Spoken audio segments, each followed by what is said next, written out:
ಮಾನಸಿಕ ಆರೋಗ್ಯಕ್ಕೆ ಧ್ಯಾನ ಒಂದೇ ಪರಿಹಾರವಲ್ಲ. ಪ್ರಕೃತಿಯಲ್ಲಿ ನೀನು ಒಂದಾದರೆ ಸಾಕು. ಪ್ರಕೃತಿಯಲ್ಲಿ ನೀನು ಪ್ರಕೃತಿಯನ್ನು ಅರ್ಥ ಮಾಡಿಕೊಂಡ್ರೆ ಸಾಕು.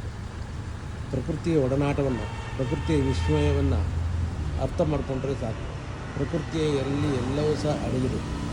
ಪ್ರಕೃತಿಯ ಶಕ್ತಿ ಇಲ್ಲದಿದ್ದರೆ ನಮಗೆ ಯಾವ ಧ್ಯಾನವನ್ನು ಮಾಡಲಿಕ್ಕೆ ಸಾಧ್ಯವಿಲ್ಲ. ಹಾಗಾಗಿ ಪ್ರಕೃತಿಯಲ್ಲಿ ಎಲ್ಲ ಸಾಧ್ಯ ಇದೆ. ಶಕ್ತಿ ಇದೆ, ಆತ್ಮಜ್ಞಾನ ಇದೆ.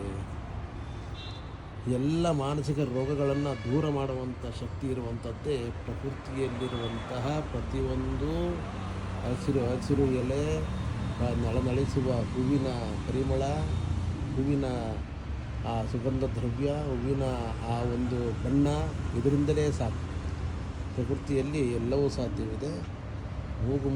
ಮೂಗು ಹಿಡಿದು ಅಥವಾ ಒಂದು ಕಡೆ ಕುಳಿತು ನಮಗೆ ಕಣ್ಣಿಗೆ ಕಾಣದೇ ಇರ್ತಕ್ಕಂಥದ್ದನ್ನ ಕೂತ್ಕೊಂಡು ಯೋಚನೆ ಮಾಡೋದು ಧ್ಯಾನ ಅಲ್ಲ. ನಮ್ಮ ಕಣ್ಣೆದುರಿಗೆ ಇರುವಂತಹ ಪ್ರಕೃತಿಯ ವಿಸ್ಮಯ ಇದೆ.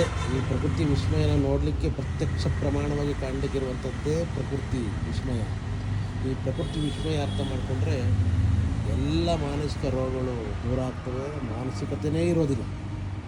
ಆ ದೃಷ್ಟಿಯಿಂದ ಅಂತಹ ಪ್ರಜ್ಞೆಯನ್ನು ಬೆಳೆಸಿ ಉಳಿಸಿಕೊಳ್ಳುವಂಥ ಕಡೆ ಮುಖವನ್ನು ಮಾಡಿದರೆ ಯಾವುದೇ ಬೇರೆ ರೀತಿಯ ಪ್ರಕ್ರಿಯೆಗಳು ಬೇಕಾಗಿಲ್ಲ.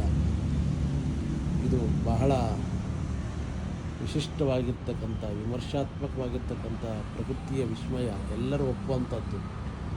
ಪಂಚಭೂತಗಳಿಲ್ಲ ಅಂತ ಹೇಳಿದ್ರೆ ಯಾವ ಧ್ಯಾನವನ್ನು ಸಹ ಮಾಡಲಿಕ್ಕಾಗೋದಿಲ್ಲ.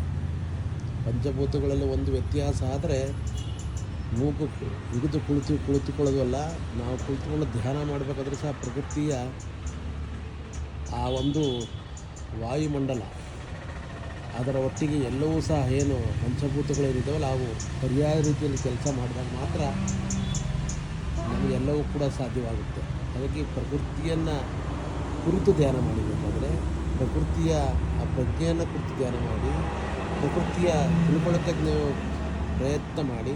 ಏಕೆಂದರೆ ಅದು ಪ್ರತ್ಯಕ್ಷ, ಅಪ್ರತ್ಯಕ್ಷ ಅಲ್ಲ, ಅಗೋಚರ ಅಲ್ಲ, ಇದು ಗೋಚರ. ಅಗೋಚರವಾದ ಶಕ್ತಿಯನ್ನು ನಮಗೆ ನೋಡಬೇಕು ಅಂತ ಹೇಳಿ ನಾವು ಪ್ರಯತ್ನ ಮಾಡ್ತೇವೆ. ಅದು ನೋಡಿದ್ದೀವಿ ಅಂತ ಹೇಳೋರು ಭಾಳ ಜನ ಇದ್ದಾರೆ. ಆದರೆ ಅದು ಯಾವುದು ಪ್ರಾಕ್ಟಿಕಲ್ ಇಲ್ಲ. ಆದರೆ ಪರಿಸರ, ಪ್ರಕೃತಿ ಇದು ಪ್ರಾಕ್ಟಿಕಲ್, ಪ್ರತ್ಯಕ್ಷ, ಇದೇ ಸತ್ಯ. ಆ ಪ್ರಕೃತಿಯ ಕಡೆ ಮುಖ ಮಾಡಿ ನೀವು ಕುಳಿತಿದ್ದೇ ಆದರೆ, ಅದರ ಬಗ್ಗೆ ಚಿಂತನೆ ಮಾಡಿದ್ದೇ ಆದರೆ ಎಲ್ಲ ಮಾನಸಿಕ ರೋಗಗಳು ದೂರ ಆಗಿ ನಾವು ಒಳ್ಳೆಯ ರೀತಿಯಲ್ಲಿ ಜೀವನವನ್ನು ಬದುಕನ್ನು ಮಾಡಲಿಕ್ಕೆ ಕಾರಣವಾಗುತ್ತದೆ.